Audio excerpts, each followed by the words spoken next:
We focus on history, culture, religion, art, social, and philosophy of Nusantara. Here, in the presence of Nusantara, we were made to be forgotten about the goodness of ourselves. Because negativity seems to be more interesting for us. Now, I'm Sutoyo Raharto and friends assist you to remind you, to awaken you that we still can find the gems of Nusantara. They are the great sights of Nusantara.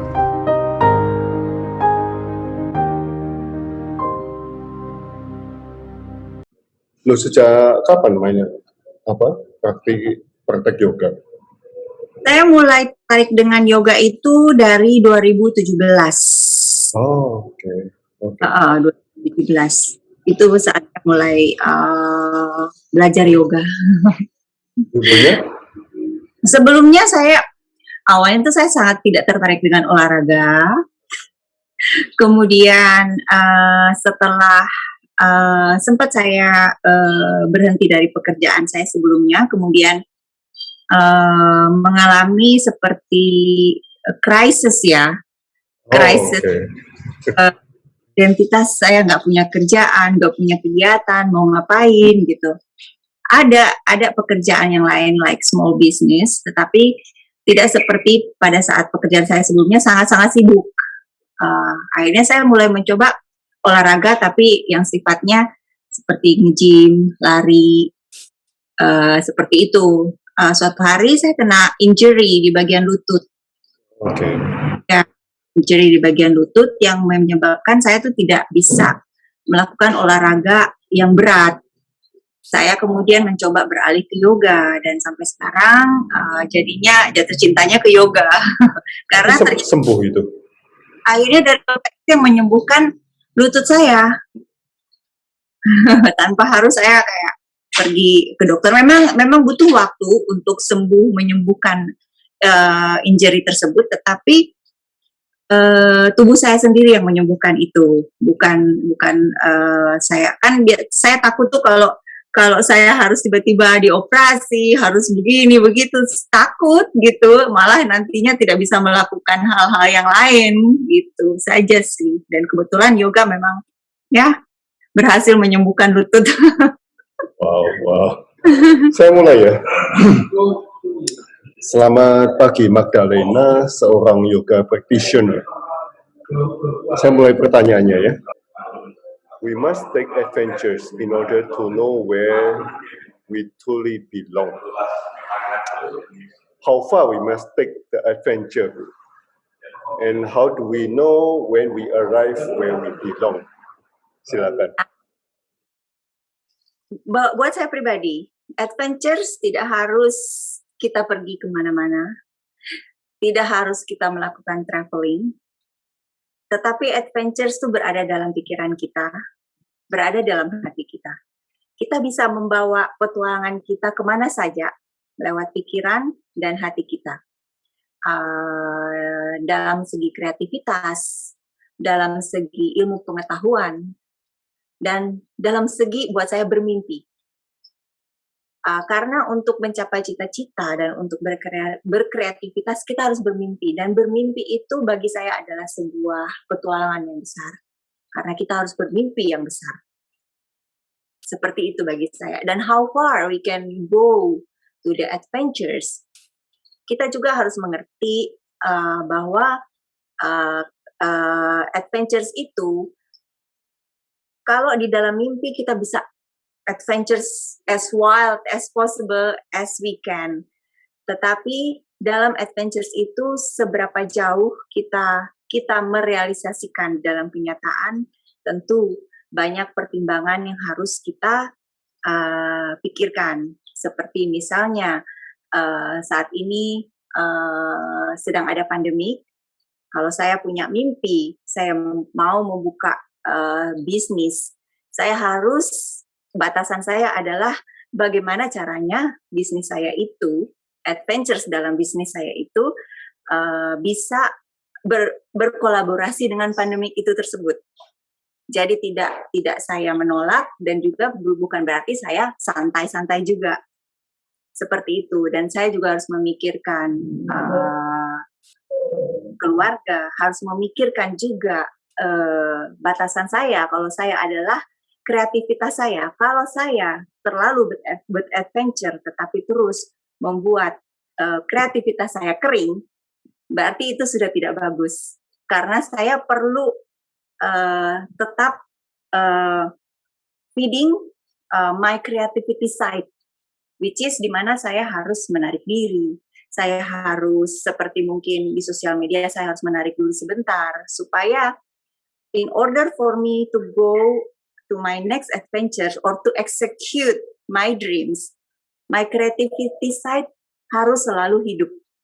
Itu bagi saya. Jadi batasan saya sebenarnya paling ini adalah kalau saya merasa sudah mulai, wah kreativitas saya tuh udah mulai mentok nih. Saya harus stop dan take a few step back in order for me to take a few step forwards. Biasanya berapa hari atau berapa lama untuk step back gitu? Kadang-kadang it may take like 3 days, a week, depends on my activities. Kalau activities yang sebelumnya benar-benar yang membuat drain, kalau saya secara fisik tuh untuk capek tidak, tapi drainnya itu lebih kepada, waduh, ini kayaknya untuk menulis sesuatu yang menginspirasi orang, untuk menulis apa yang ada dalam pikiran dan hati saya, udah mentok. Nah itu saya harus benar-benar mundur sedikit untuk mengembalikan hal-hal seperti itu, karena yang seperti yang saya tulis di sosial media saya itu benar-benar sesuatu hal yang tiba-tiba itu ada keluar dari hati dan pikiran saya, bukan hanya saya asal nulis aja. Jadi saya melihat misalnya saya mau posting foto ini, saya lihat, oh kira-kira konektivitasnya apa yang sedang saya rasakan, apa yang sedang saya pikirkan, dan kira-kira apa yang bisa sharing sama orang yang bisa ada connection, dan mungkin saat ini ada someone out there that really need to hear that. Itu sih. Jadi saya tidak mau membagikan sesuatu yang ujung-ujungnya tidak ada impact at least to one person. Wow. Berarti itu juga depends on creativity, feeling, mind, spiritual growth. Spirituality, ya. Ya. Okay, next ya. Live your life by a compass, not a clock. Ini menarik sekali. What kind of compass do we need? Do we need a clock for the process atau bagaimana? Silakan. In terms yang saya tulis ini, kompas itu lebih kepada petunjuk dalam hal kita membuat keputusan. Ya, bagi saya pribadi, my compass is my heart. Someone wise told me, kan saya bertanya, keputusan apa yang benar, yang harus saya ikuti? Itu kompas saya. Yang menjadi kompas saya harus berbuat apa. Someone wise told me, the 2 seconds, what your heart told you to do, that's the right thing you need to do. Karena more seconds. This is someone wise, old wise man in Bali told me. More than that, it's your logic that working. Your logic trying to argue with your heart. Oh, and then you start to have a lot of consideration. Oh, nanti nggak bisa, nanti begini. So, sebenarnya bagi saya, tanpa saya sadari selama ini, apa yang saya lakukan memang selalu berdasarkan apa yang keluar dari hati saya. Saya termasuk orang yang sangat sulit untuk melakukan sesuatu yang tidak saya rasakan, dan hati saya tuh tidak susah menerima, saya sulit membawa diri saya untuk melakukan hal tersebut. Walaupun saya lakukan, tetapi jadinya seperti kayak terpaksa, setengah-setengah, seperti itu. Jadi bagi saya akhirnya apalagi setelah saya bertemu dengan bapak tersebut dan beliau bilang, listen to your heart. The 2 second what your heart tell you, that's the right thing you need to do. After that, it's your logic that's working. So that's my compass. Maybe for different people will be different method, I don't know, but for me it's my heart. Do we need a clock? Saya termasuk orang yang punctual, very organized. Ya, untuk mengambil kompas di sini dalam hal pengambilan keputusan itu saya lebih kebanyakan menggunakan my heart. Karena banyak hal yang saya melakukan, saya tidak mau hal tersebut menyakiti hati orang lain, atau seperti saya mau membuka bisnis terus mematikan bisnis orang lain, itu tidak mau saya lakukan.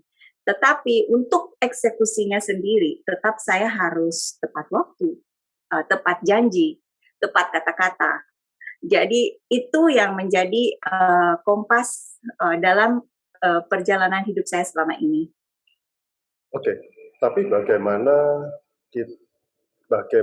kita mendapatkan jawaban dalam 2 detik itu? Apakah kita perlu menenangkan diri atau bertanya pada diri sendiri?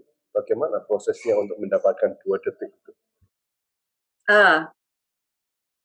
Proses gini, biasanya sebenarnya kita sangat tahu ya. Jadi seperti saya misalnya saya termasuk kalau di dunia spiritual, di dunia energi, saya termasuk yang dibilang orang an empath. An empath itu adalah seseorang yang lebih banyak mempergunakan feeling, hatinya, intuisinya. Nah, saya sangat kuat di area tersebut. Jadi kalau bagi saya sendiri, saya jarang, jadi gini, dari misalnya ada saya mau bekerja sama dengan orang. Biasanya orang-orang yang saya ajak kerja sama itu kebanyakan saya sudah kenal. Tapi kalau bertemu dengan orang baru, I can feel the energy, I can feel the vibes. So for example, kita lagi diskusi sesuatu. Terus misalnya saya mengusulkan sesuatu, bukan berarti saya tidak bisa menerima masukan, bukan berarti saya tidak bisa menerima kritikan, tetapi apabila yang saya dapatkan misalnya misalnya contoh, saya mau memasukkan sponsor atau apa, tetapi misalnya ada rekan atau gimana, saya belum mengenal sponsor tersebut tapi sudah memberikan feedback yang negatif berdasarkan gambar atau berdasarkan foto tanpa mengenal lebih jauh, saya biasanya sudah langsung dapatkan, wah ini belum apa-apa sudah judgmental, seperti itu. Nah, saya tidak langsung memutuskan saya tidak bisa, tapi biasa it takes me. Sebenarnya hati saya udah bilang tidak, ini tidak bisa jalan. Sebenarnya hati saya sudah tidak bisa jalan, tapi tentu untuk tidak membuat orang lain tersinggung atau merasa seperti apa, saya take like at least I say bawa ke dalam tidur. Kalau apa yang di hatimu bilang, keputusan yang hatimu bilang membuat kamu tidur nyenyak dan tidak memikirkan itu terus-menerus, berarti itu keputusannya sudah benar. Tapi kalau keputusan yang kamu bilang itu membuat kamu mikirin terus sepanjang malam, nggak bisa tidur akhirnya karena itu, there's something yang saya harus look again. Apa itu? Gitu. Sampai saya menemukan, oh ternyata hal ini yang harus saya pertimbangkan dulu. Gitu loh, seperti itu sih. Kalau Wow. Yeah, it takes the process. Yeah. Yeah. Yoga for me is not just some beautiful process, but being mindful, self-aware, respect other culture is yoga. Yes, it sounds outdated. This is what my heart told me to do. Instead of outstanding yoga post pictures, I choose to practice my yoga in a humble manner. Nah, sebetulnya bagaimana menemukan yoga ya? Awal-awal ya mungkin karena sakit di kaki itu, tapi kok bisa oke, yoga is my way of life gitu. Ya, awal-awalnya tuh waktu 3 bulan ya, 3 bulan awal-awal saya belajar yoga itu lebih kepada mengejar bagaimana saya bisa mengeksekusi pose-pose yoga yang sulit. Oh, oke. Bukan kaki berarti, bukan sakit di kaki.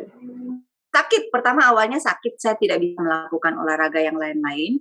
Tapi pada saat saya ternyata jadi suka, wah ternyata yoga bisa lebih sulit loh daripada olahraga yang kemarin-kemarin, lebih melelahkan daripada olahraga-olahraga yang saya lakukan tersebut. Badan saya sakit semua.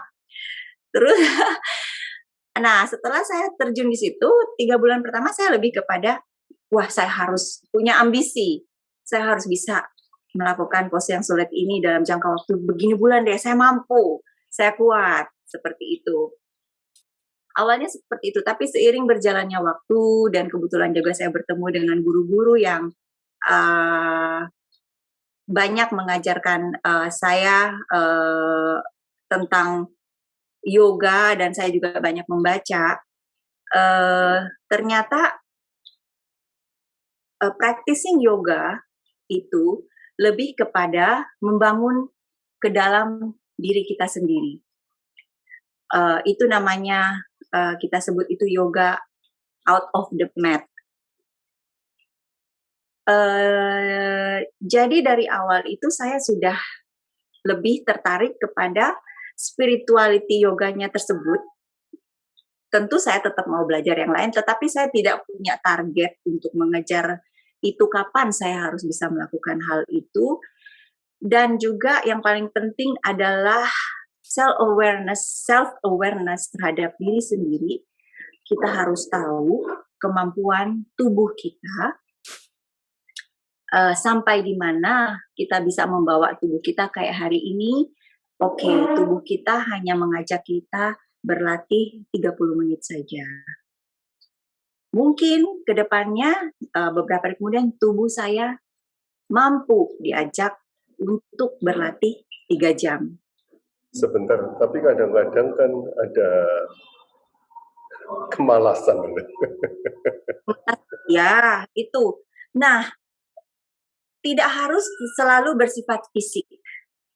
Kita duduk 10 menit merenungkan apa yang bisa kita lakukan hari ini, beberapa jam ke depan ini, yang bisa membawa kebaikan untuk diri sendiri dan untuk orang lain, itu sudah yoga.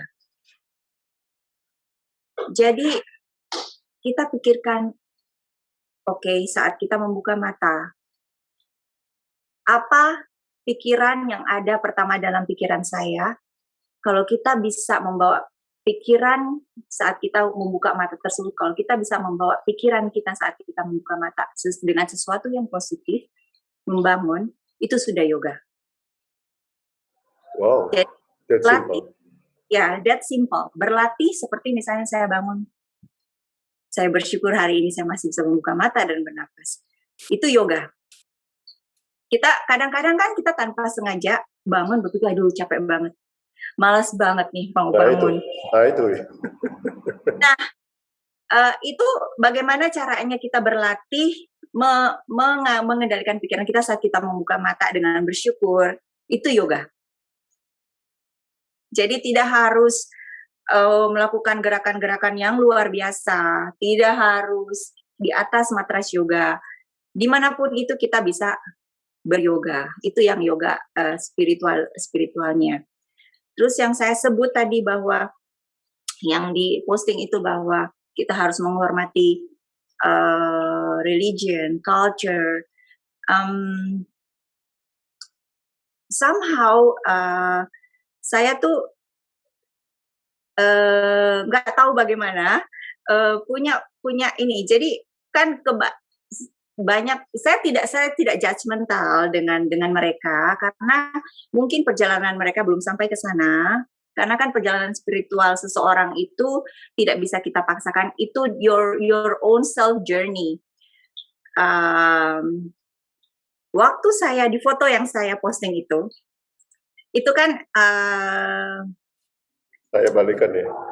Iya, Jepang itu adalah salah satu religion sites. Iya, religion sites. Saya terus terang saya pergi ke sana karena saya lihat, wow, ada beberapa yogis terkenal foto di situ, foto di sana, gitu. Saya pikir, wah, saya juga pengen dong, mau coba bikin yoga pose yang wow di sana, saya juga pengen.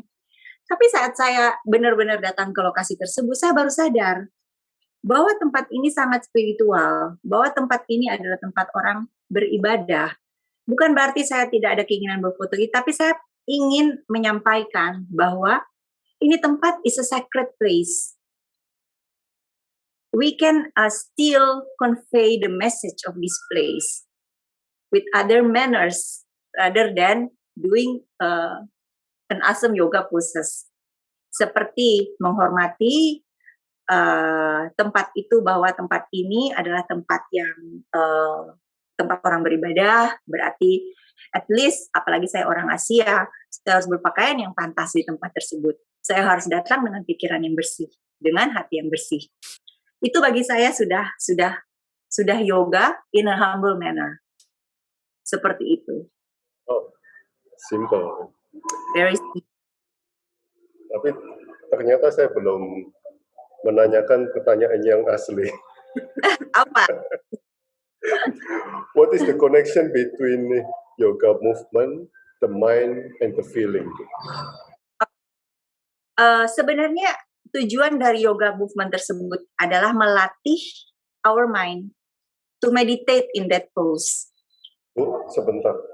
Ya. Kalau sakit, kalau waktu yoga pose dan ada otot-otot yang sakit, ya, apa yang dimeditate, Bu?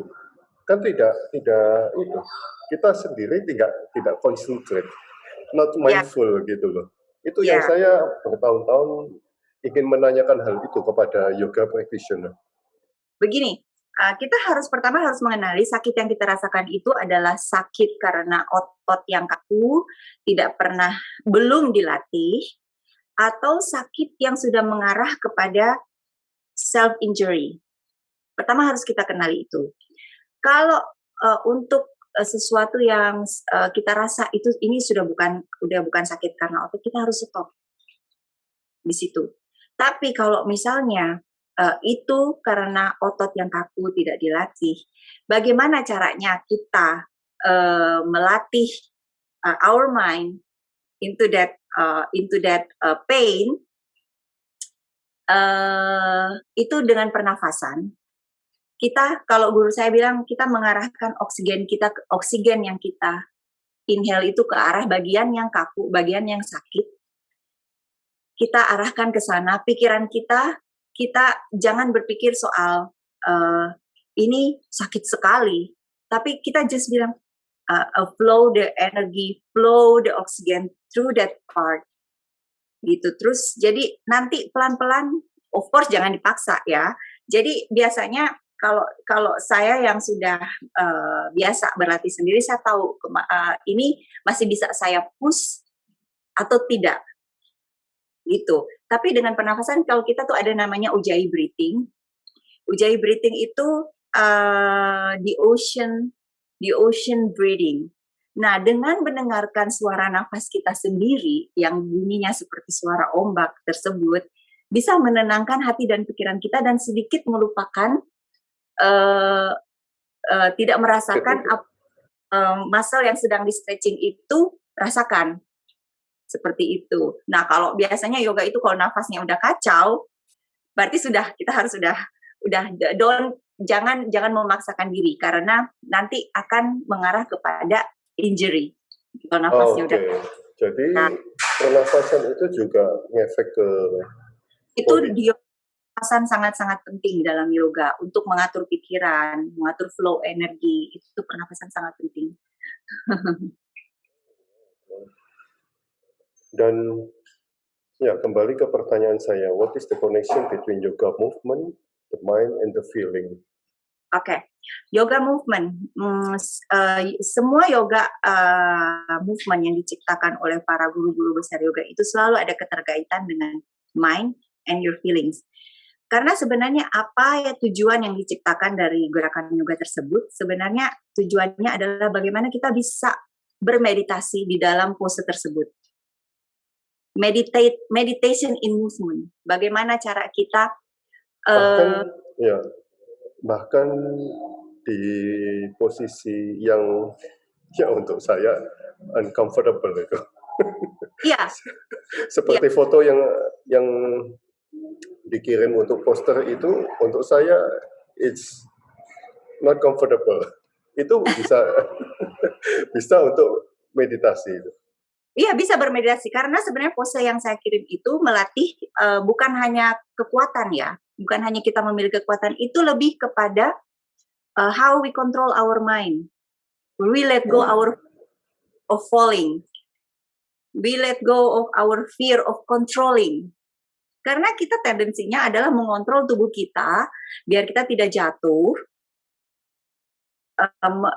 dan ketakutan bahwa waduh saya tidak bisa. Sebenarnya saya termasuk untuk dibandingkan dengan teman-teman yogis yang lain, saya termasuk yang lemah karena saya banyak injury. Untuk melakukan tersebut ternyata baru belajar lebih kepada bagaimana kita mengontrol pikiran kita. Tentu dengan pose, dengan penempatan tangan dan apa segala macam yang benar, tapi lebih kebanyakan bagaimana mengontrol pikiran kita dan nafas kita di situ. Jadi makanya dibilang meditasi dalam pose adalah sebenarnya meditasi itu adalah bagaimana fokus kita tidak terpecah saat melakukan itu, terus bernapas, dan kita tuh memang kalau melakukan pose-pose balancing seperti itu, balance, pandangan mata kita tuh tetap harus di satu titik saja, tidak boleh berpindah dan tidak boleh geser. Sedikit aja geser saya pasti jatuh. Itu melatih konsentrasi sebenarnya. Okay, I think I know what yoga is. Okay. Yeah. Oh, itu berarti mindfulnya di yoga di sana ya? Iya. Nah, feeling itu nanti dibiarkan atau di let it go? Maksudnya feeling dibiarkan atau di let it go? Feeling misalnya ada feeling happy, unhappy itu nanti sewaktu di balancing pose itu, kalau ada feeling datang misalnya, itu nanti di let it go atau dibiarin aja? Di let it go. Let it go. Kita harus kadang kan kita melakukan sesuatu tiba-tiba yang seperti mungkin pose yang ada di foto tersebut, yang tadinya saya tidak bisa, tiba-tiba saya bisa, terus tiba-tiba muncul rasa wah ternyata saya bisa. Nah itu biasanya kalau saya biarkan itu terus ini bisa hilang, maksudnya bisa tiba-tiba saya jatuh. Tujuannya kan yoga itu kita bisa bertahan lama di pose tersebut tanpa ada distraksi. Nah, kalau ada perasaan unhappy juga, misalnya saya tidak bisa, loh kok kemarin saya bisa bikin, kenapa hari ini saya tidak bisa bikin? Nah, itu.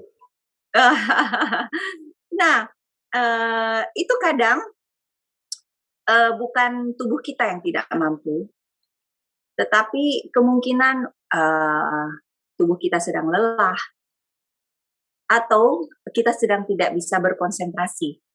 Kalau tidak bisa berkonsentrasi, kita tidak bisa kontrol bagian tubuh kita mana yang harus kita angkat, bagian tubuh mana yang harus kita gerakkan untuk bisa sampai ke pose tersebut. Itu kalau sedang tidak happy yang ada yang nggak happy-nya aja, gimana cara mau memikirkan, oh kaki saya harus begini, oh hip saya harus begini, sudah tidak bisa gitu loh. Dan unhappy misalnya tidak bisa lakukan pose itu malah buat kita tuh kadang memaksa diri sendiri terus menerus bikin gitu sampai harus saya bisa bikin hari ini. Yang ada abis itu tiba-tiba pundaknya injury atau apanya seperti itu. Okay. Yeah, it's interesting. It reminds me about my past. Nah, the body and the mind, Ya, which come first? Body dulu yang harus dirilekskan atau the mind dulu yang harus dirilekskan? the mind. The mind. Of course, because the mind control the body. Tapi kalau misalnya lapar, begitu haus gitu kan, the body dulu. Ya, the mind control your hunger, the mind control your thirst. Seperti saat kita berpuasa, bagaimana caranya kita melewati puasa kita tersebut? Pikiran kita yang mengontrol tubuh kita agar supaya bisa melewati hari itu, puasa kita sukses. Oke. Supaya kita bisa mengeksekusi pose tersebut, kita harus mengontrol pikiran kita dulu. Terus relax dulu ya berarti. Relax dulu, harus bisa fokus dulu, harus bisa aware. Paling penting itu adalah aware dengan tubuh kita sendiri. Apakah saat ini tubuh ini bisa diajak untuk melakukan pose tersebut atau tidak, gitu loh. Apakah saat ini tubuh saya ini cukup punya energi untuk melakukan itu? Apakah sudah saya kasih cukup istirahat untuk berlatih seperti itu? Ya, itu yang penting. Istirahat itu yang penting. Iya. Okay, next bro. Letting go is the hardest asana. What does asana mean? And how do we practice letting go in yoga? Silakan. Sekarang saya berbicara soal fisik dulu ya. Ya, silakan. Itu adalah Sanskrit dari yoga poses. Pose-pose yoga kita sebut yoga asana. Nah, tapi secara ke mindfulnya, ke spiritualnya, asana itu letting go the hardest asana adalah karena kita melepaskan sesuatu keinginan, melepaskan suatu ambisi. Itu paling sulit. Apalagi kalau para yogis itu sudah punya keinginan bisa eksekusi satu pose, bisa memaksa fisiknya sampai pingsan-pingsan untuk bisa bikin pose itu. Nah, tapi itu kan nggak benar itu sudah. Nah, justru praktis. Saya banyak bertemu waktu saya praktis yoga masih sebelum pandemik ya. Saya praktis yoga itu saya banyak bertemu dengan teman-teman yang saya tidak menyalahkan mereka karena berbeda mungkin cara berpikir, cara pandang. Tidak menyadari fisiknya, bukan dia tidak mampu, tapi saat itu mungkin sedang lelah, sedang capek. Nah, kadang kalau kita praktis bersama di studio, kan, kita lihat, wah, teman saya yang tadinya kita mulai sama-sama, kenapa tiba-tiba dia bisa pose itu? Kok saya belum bisa? Gitu loh, jadi akhirnya memaksa diri. Nah, cara belajar letting go is the hardest asana adalah bagaimana caranya kita membuat diri kita tidak menilai diri kita sendiri dengan ukuran orang lain yang sedang di depan kita, yang sedang perform, wah hebat sekali, gitu loh. We let go. This is what my body limit. This is what I can do today. Doesn't mean that I'm not a yogi. Doesn't mean that I'm not a spiritual person if I cannot do that. Sama seperti misalnya ada yang bisa teman saya ada yang bisa menjadi vegetarian semenjak berlatih yoga, ada yang belum. Nah, itu salah satu praktis letting go. Letting go misalnya Vision. iya, sama juga letting go of judgment. Letting go of judgment seperti misalnya saya tiba-tiba menjadi vegan. terus ngejudge orang lain yang masih makan segala hal. I have to be able to let go of my judgment of other people.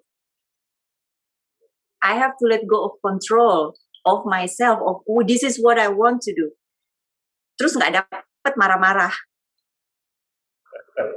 memaksakan kehendak.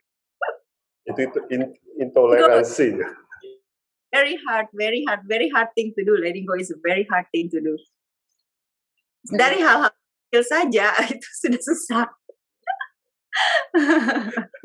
Okay, I think I have the last one ini. The last one is quite rebirth and like tea dissolving in hot water, the sun dissolves in the sky, creating a velvet horizon, announcing for the stars night dance with the moon, the awaited joy for wounded souls. Nah, how far does yoga teach about rebirth? As far as you want it to take you. Oh, really?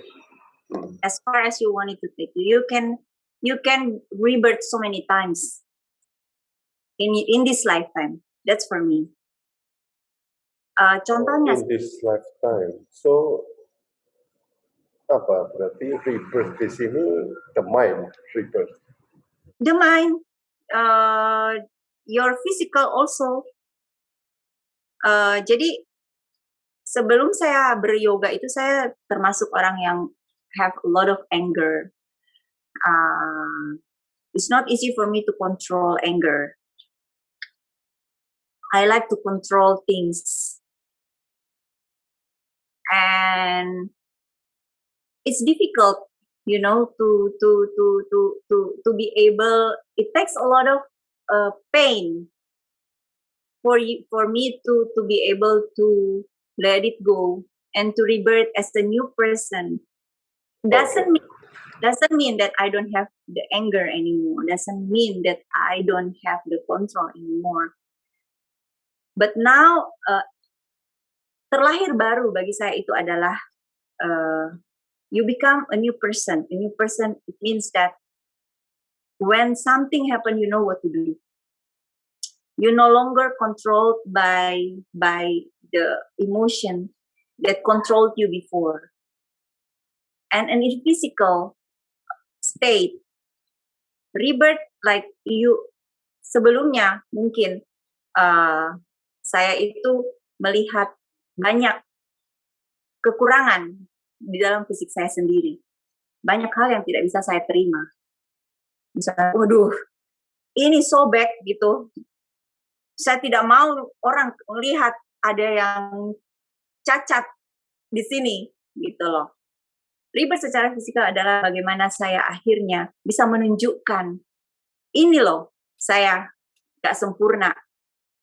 Saya bisa menerima bahwa diri saya sudah diciptakan sempurna untuk porsi saya. Seperti itu. Turnover-nya apa di yoga? Kenapa? Turnover.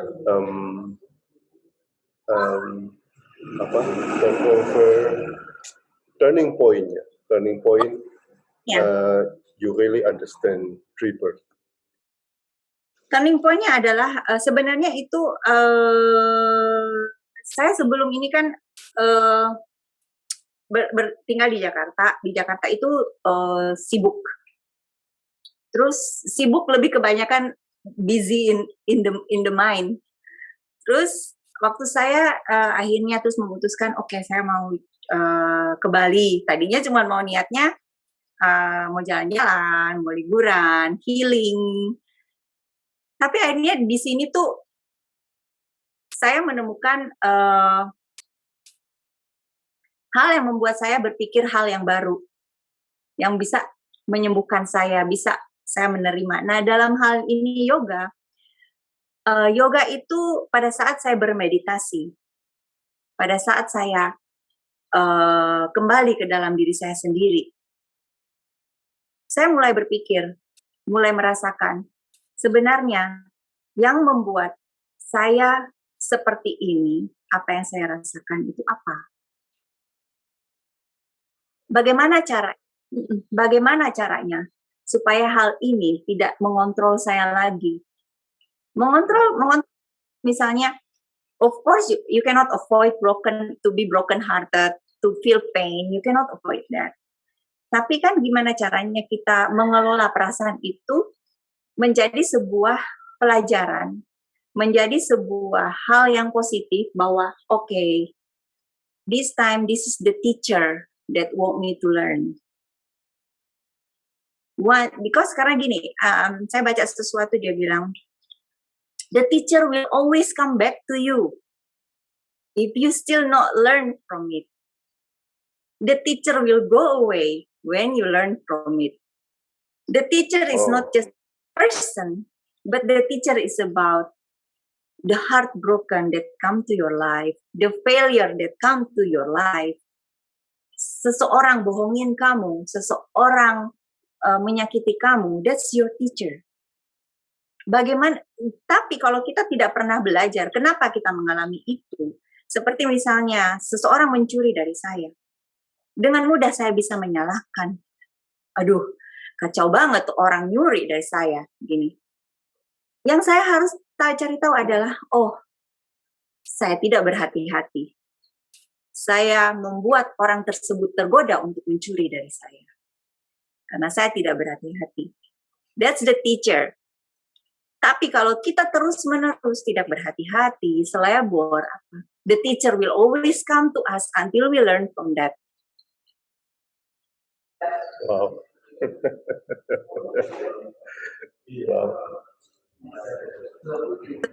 The teacher will go away once we learn. Once we be more careful, be more things will not happen that the same way again. Nah, kalimat-kalimat ini yang menjadi turning point. Iya, hal-hal tersebut, pengalaman-pengalaman tersebut yang akhirnya setelah saya bermeditasi, kenapa ya? Dan of course dari saya sangat suka berbincang dengan orang-orang the wise man, guru-guru yang mengajarkan saya. Kenapa? Kan kalau saya curhat, aduh, kenapa nih begini-begini? Selalu dikembalikan kepada apakah itu salah orang tersebut atau kamu ada ininya di situ, ada diri kamu juga yang menyebabkan hal itu terjadi. Jadi ya dari hal-hal tersebut tuh saya bermeditasi hal tersebut, apakah memang iya saya seperti itu atau apa yang harus bisa saya perbaiki supaya ini bisa tidak terjadi lagi, meminimalisasi hal tersebut untuk terjadi. Jadi ya itu saya dapatkan karena yoga memungkinkan saya untuk kembali ke diri sendiri, self-awareness, mindfulness, melakukan sesuatu, we have to be mindful. Jadi turning point-nya di Bali ya? Iya.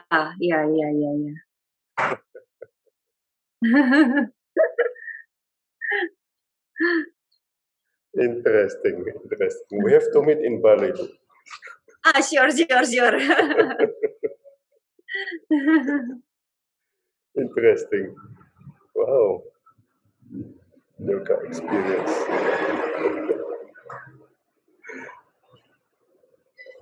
Dan changing-nya banyak banget ya Bu, sebelum dan sesudah yoga.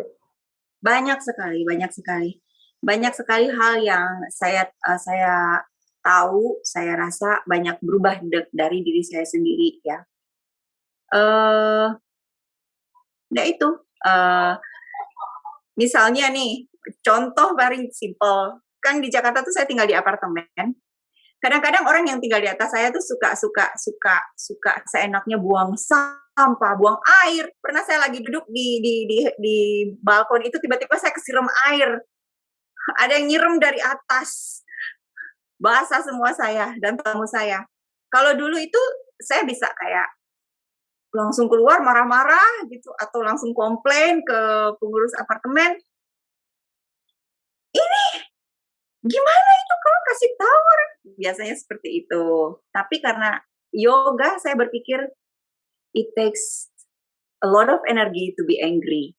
It takes me 15 minutes to go to the lobby, complaints, and marah-marah sama orang yang di atas kalau saya samperin. But it may only take 5 minutes for me to just clean the floor again, change my clothes, and I don't have to, be negative the whole day thinking about it. That's very simple thing that yoga made me happen to me. Letting go. Yeah, that's a very simple thing. Terima kasih Magdalena untuk sharing-nya. It's amazing time. Yeah, thank you. Thank you. Amazing experience. Yes, yeah. So we have to meet someday in Bali or Yeah. Jakarta. Kalau semesta mengizinkan. Okay, thank you Magdalena untuk waktunya. Terima kasih Kita banyak.